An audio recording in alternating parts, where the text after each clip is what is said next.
আসসালামু আলাইকুম প্রিয় দর্শক, বাচ্চাদের খাবার রেসিপির আজকের পর্বে থাকছে 8 মাস থেকে 4 বছর বয়সী বাচ্চাদের জন্য সকাল, দুপুর ও রাতের 3টি খাবার রেসিপি। দর্শক, বাচ্চারা প্রতিদিন একই রকমের খাবার খেতে চায় না, তাই প্রয়োজন খাবারে ভিন্নতা আনা। খাবারে ভিন্নতা আনলে বাচ্চারা যেমন মজা করে খায়, তেমনি ভিন্ন ভিন্ন খাবার থেকে বাচ্চারা ভিন্ন ভিন্ন পুষ্টিও পায়, আবার মুখের রুচিও ঠিক থাকে। কিন্তু অনেক মায়েরাই বুঝতে পারে না প্রতিদিন আলাদা আলাদা ভিন্ন ভিন্ন খাবার কী দেব বাচ্চাকে। তাই কেয়ারিং মায়েদের দুশ্চিন্তা দূর করতে আমার আজকের ভিডিওটি। আমার চ্যানেলে এরকমের অসংখ্য রেসিপি রয়েছে এবং আগামীতে এরকমের অসংখ্য রেসিপি আপনাদের সাথে শেয়ার করব। তাই অনুরোধ করব চ্যানেলটি সাবস্ক্রাইব করে আমার সাথেই থাকতে এবং আমার চ্যানেলটি থেকে ঘুরে আসতে। তো প্রথমেই চলে আসলাম বাচ্চার সকালের নাস্তার প্রিপারেশনে। চলে আসলাম মূল রান্নায়। প্রথমেই নিয়ে নিলাম এখানে পরিমাণ মতন সাবুদানাগুলোকে নর্মাল পানি দিয়ে 2 থেকে 3 বার ভালো করে ধুয়ে নিয়ে কিছুটা পরিমাণে পানি দিয়ে সাবুদানাগুলো আধা ঘন্টার জন্য ভিজিয়ে রেখে দিয়েছিলাম। এতে করে দেখুন সাবুদানাগুলো একদম ভিজে নরম হয়ে আসছে। এখন রান্না করতে সময় কম লাগবে। খাবারটি আরও বেশি পুষ্টিকর, মজাদার এবং ক্যালোরিবহুল করার জন্য নিয়ে নিচ্ছি একটি গাজরের অর্ধেকটা গ্রেট করে, আর নিয়ে নিচ্ছি একটি মিষ্টি আলুর অর্ধেকটা গ্রেট করে। আপনারা বাচ্চাদের চাহিদা বুঝে এখানে গাজর এবং মিষ্টি আলুর পরিমাণটা কমিয়ে বাড়িয়ে নিতে পারেন। আমি এইটুকু পরিমাণে নিয়েছি। সব কিছু রেডি করে নিয়ে চলে আসলাম চুলায় একটা প্যান দিয়ে তার মধ্যে দিয়ে দিচ্ছি এইটুকু পরিমাণে ঘি। দর্শক, এখানে ঘিটা অবশ্যই দেওয়ার চেষ্টা করবেন, কারণ ঘি দিয়ে রান্না করার ফলে খাবারটি থেকে একটা সুন্দর ফ্লেভার বের হবে। এছাড়া ঘিয়ের মধ্যে স্বাস্থ্যকর ফ্যাট এবং ক্যালোরি রয়েছে, যেটা বাচ্চাদের ওজন এবং স্মৃতিশক্তি বাড়াতে সহায়তা করে। ঘি গলে আসার পরে আমি এর মধ্যে 4টি কাঠবাদাম আর 4টি কাজু বাদাম দিয়ে হালকা বাদামি করে ভেজে নিয়ে তুলে নিচ্ছি। এটাকে একটা সাইডে রেখে দিচ্ছি। এবার এই ঘিয়ের মধ্যে দিয়ে দিচ্ছি গ্রেট করা আলু আর গাজর। তারপরে নেড়েচেড়ে প্রতিটি উপকরণ ভালো করে মিশিয়ে নিচ্ছি এবং 2 থেকে 3 মিনিটের মতন ভেজে নিচ্ছি। গাজরের এবং আলুর কাঁচা গন্ধটা যাতে একেবারেই চলে যায়, এজন্য সামান্য একটু পানি দিয়ে দিলাম যাতে সবজিটা পুড়ে না যায়। দর্শক, গাজর আর আলু যখন একটু নরম হয়ে এরকমের অবস্থায় চলে আসবে, এই পর্যায়ে আমরা এর মধ্যে দিয়ে দিব এরকমের একটা কাপের 1.5 কাপ পরিমাণে লিকুইড গরুর দুধ। আর যে বাচ্চাদের খাদ্য তালিকায় এখন পর্যন্ত গরুর দুধ যুক্ত করেন নাই, তাদের ক্ষেত্রে এখানে গরুর দুধের পরিবর্তে নর্মাল বিশুদ্ধ খাবার পানি দিয়ে খাবারটি রান্না করবেন। প্রতিটা স্টেপ একই থাকবে, শুধু গরুর দুধের পরিবর্তে নর্মাল বিশুদ্ধ খাবার পানি দিয়ে খাবারটি রান্না করে নেবেন। তো যাই হোক, স্বাদের জন্য দিয়ে দিচ্ছি 1 চিমটি লবণ এবং সুন্দর একটা ফ্লেভারের জন্য দিয়ে দিচ্ছি 2টি এলাচ। তারপরে নেড়েচেড়ে প্রতিটি উপকরণ ভালো করে মিশিয়ে নিয়ে চুলার আঁচ হাই হিটে রেখে এর মধ্যে একটা বলক এনে নিচ্ছি।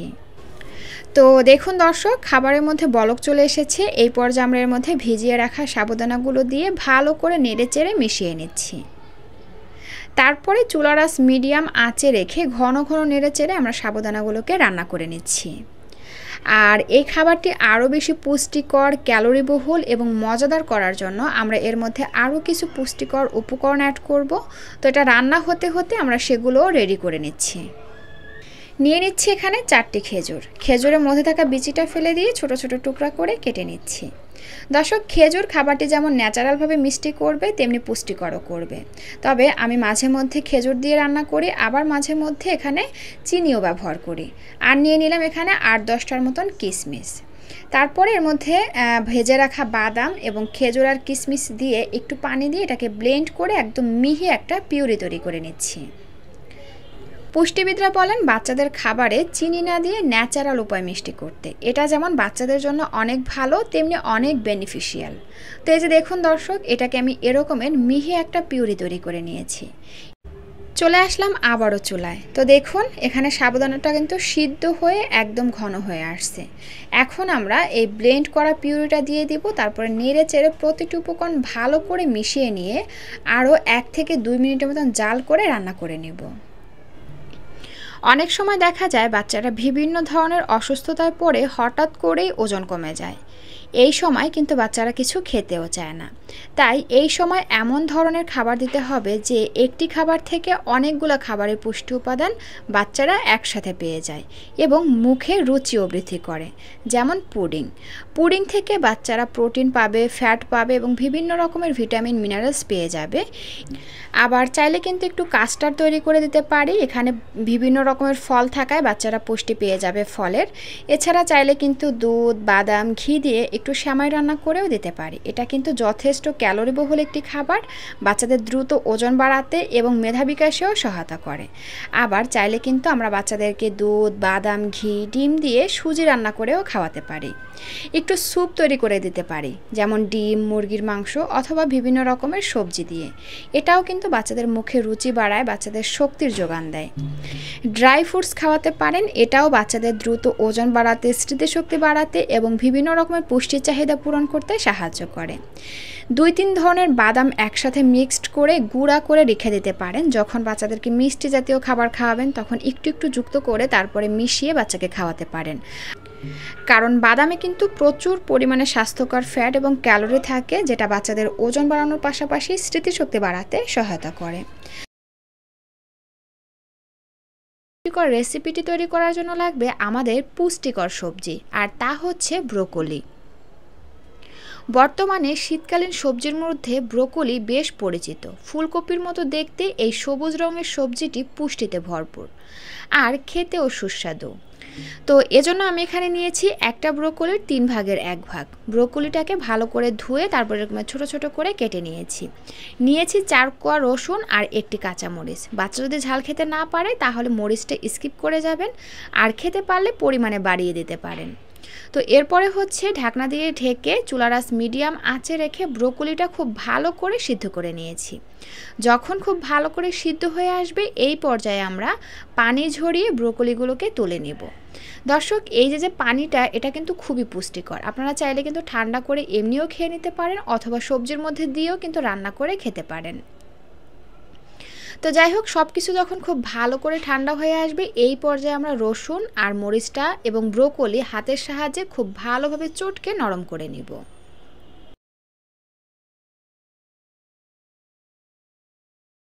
এই তো সব কিছু খুব ভালোভাবে হাতের সাহায্যে চটকে এভাবে নরম করে একটা সাইডে রেখে দিলাম। এরপরে চুলায় আবার প্যান বসিয়ে দিয়ে তার মধ্যে দিয়ে দিলাম পরিমাণ অনুযায়ী সরিষার তেল। এখানে সরিষার তেলের পরিবর্তে কিন্তু আপনারা ঘি অথবা বাটারও ব্যবহার করতে পারবেন, কোনো প্রবলেম নাই। অথবা যদি আপনারা চান যে রান্নার তেল ব্যবহার করবেন সেটাও করতে পারবেন। তো এরপরে হচ্ছে একটি মিডিয়াম সাইজের পেঁয়াজ কুচি দিয়ে পেঁয়াজটাকে হালকা বাদামি করে ভেজে নিচ্ছি।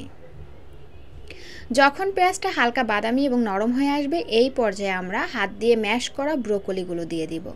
তারপরে নেড়ে চেড়ে ভালো করে মিশিয়ে নিব। দর্শক, আপনারা চাইলে কিন্তু এখানে পেঁয়াজের সঙ্গে চিংড়ি মাছটা ভেজে নিতে পারেন, তবে চিংড়ি মাছে আমার বাচ্চার অ্যালার্জি আছে, এজন্য আমি ব্যবহার করছি না। যে বাচ্চাদের চিংড়ি মাছে অ্যালার্জি নাই তারা কিন্তু এখানে চিংড়ি মাছটা ব্যবহার করতে পারেন। এতে করে কিন্তু এই সবজিটা খেতে আরও বেশি সুস্বাদু হয়। তো এরপরে হচ্ছে আমি এখানে সামান্য একটু হলুদ গুঁড়া দিয়ে নেড়ে চেড়ে ভালো করে মিশিয়ে নিলাম। তারপরে এখানে স্বাদ অনুযায়ী লবণ দিয়ে আবার ভালো করে মিশিয়ে নিয়েছি।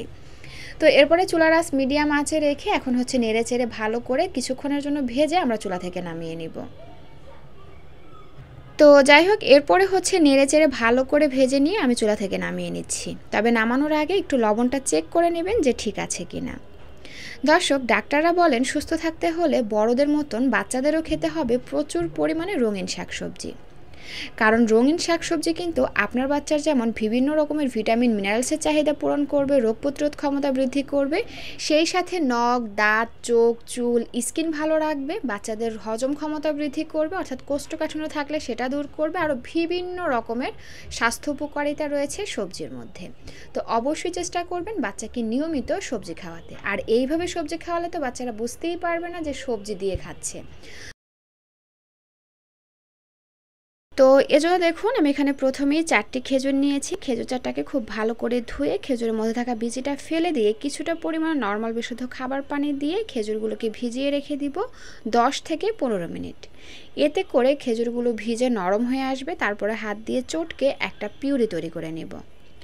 দর্শক, খেজুরের উপকারিতা কিন্তু অনেক। পুষ্টিগুণে ভরপুর খেজুরে রয়েছে ভিটামিন এ, বি, সি, আঁশ, calcium, iron, phosphorus, potassium, magnesium ও জিঙ্ক সহ অনেক খাদ্যগুণ। এছাড়াও এতে রয়েছে প্রয়োজনীয় অ্যান্টিঅক্সিডেন্ট, সালফার, প্রোটিন, ম্যাঙ্গানিজ ও ফাইবার, যা বাচ্চাদের কোষ্ঠকাঠিন্য সমস্যা দূর করতে সহায়তা করবে। বাচ্চাদের স্মৃতিশক্তি বাড়াবে, অর্থাৎ কিছু শেখা বা মনে রাখার ক্ষমতা বাড়াবে। রোগ প্রতিরোধ ক্ষমতা বাড়িয়ে তুলবে। এছাড়াও বাচ্চাদের শরীরে হিমোগ্লোবিনের মাত্রা বাড়িয়ে তুলবে। পাশাপাশি বাচ্চাদের দ্রুত ওজন বাড়াতেও সহায়তা করবে। আর এই খেজুর কিন্তু আপনারা 6 মাসের পর থেকেই বাচ্চাদেরকে খাওয়াতে পারবেন। তো যাই হোক, সরাসরি চলে আসলাম চুলায় একটা প্যান দিয়ে তার মধ্যে দিয়ে দিলাম কিছুটা পরিমাণে ঘি। এখানে ঘিয়ের পরিবর্তে এক্সট্রা ভার্জিন অলিভ অয়েল, তেল, বাটার এগুলো ব্যবহার করতে পারবেন, কারণ এক্সট্রা ভার্জিন অলিভ অয়েল, তেল, বাটারে কিন্তু গুড ফ্যাট থাকে, যা বাচ্চাদের ওজন বাড়ানোর পাশাপাশি স্মৃতিশক্তি বাড়াতে সহায়তা করে। এরপরে ঘি গলে আসার পরে আমি এর মধ্যে দিয়ে দিলাম বাচ্চার চাহিদা অনুযায়ী পরিমাণ মতন ওটস। আমি এখানে রোলড ওটস ব্যবহার করেছি। আপনি আপনার বাচ্চাকে যে ওটস খাইয়ে অভ্যস্ত সেটাই এখানে নিয়ে নেবেন। চুলার আঁচ মিডিয়াম আঁচে রেখে ওটসগুলোকে হালকা বাদামি করে ভেজে নিচ্ছি। আর ওটস, ঘি এবং খেজুর এগুলো কিন্তু বাচ্চাদেরকে 6 মাসের পর থেকেই খাওয়াতে পারবেন। তো যাই হোক, ওটসগুলোকে আমি চুলার আঁচ মিডিয়াম আঁচে রেখে ঘিয়ের সঙ্গে একটু ভেজে নিচ্ছি। যখন খুব সুন্দর একটা ফ্লেভার বের হবে এবং ওটসের কালারটা একটু চেঞ্জ হয়ে আসবে, এই পর্যায়ে আমরা এর মধ্যে দিয়ে দেব পরিমাণ অনুযায়ী নর্মাল বিশুদ্ধ খাবার পানি। দর্শক, ওটস রান্না হতে খুব বেশি সময় লাগে না, অল্প সময় এবং অল্প পানিতেই কিন্তু ওটস রান্না হয়ে যায়। তাই আমি এখানে হাফ কাপের একটু বেশি পরিমাণে পানি ব্যবহার করছি। তো এরপরে হচ্ছে নেড়ে চেড়ে ভালো করে মিশিয়ে নিয়ে চুলার আঁচ মিডিয়াম আঁচে রেখে ঘন ঘন নেড়ে চেড়ে আমরা ওটসটাকে সিদ্ধ করে নিচ্ছি। দর্শক, আমি এখানে কোনো লবণ ব্যবহার করছি না, কারণ 1 বছরের নিচের বাচ্চাদের খাবারে লবণ, চিনি ব্যবহার করা নিষেধ। কারণ 1 বছরের নিচের বাচ্চাদের কিডনি, লিভার এগুলো কিন্তু অপরিপক্ক অবস্থায় থাকে। এই সময় অতিরিক্ত লবণ, চিনি তাদের শরীরের জন্য ক্ষতিকারক প্রভাব ফেলে।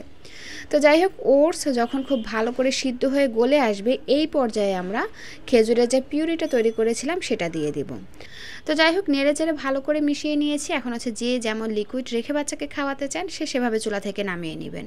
আমি এই অবস্থায় চুলা থেকে নামিয়ে নিচ্ছি, কারণ খাবারটি ঠান্ডা হয়ে গেলে কিন্তু আরও কিছুটা ঘন হয়ে আসবে। এই তো তৈরি হয়ে গেল বাচ্চাদের জন্য খুবই পুষ্টিকর, ঝটপট এবং দারুণ মজার একটি খাবার রেসিপি।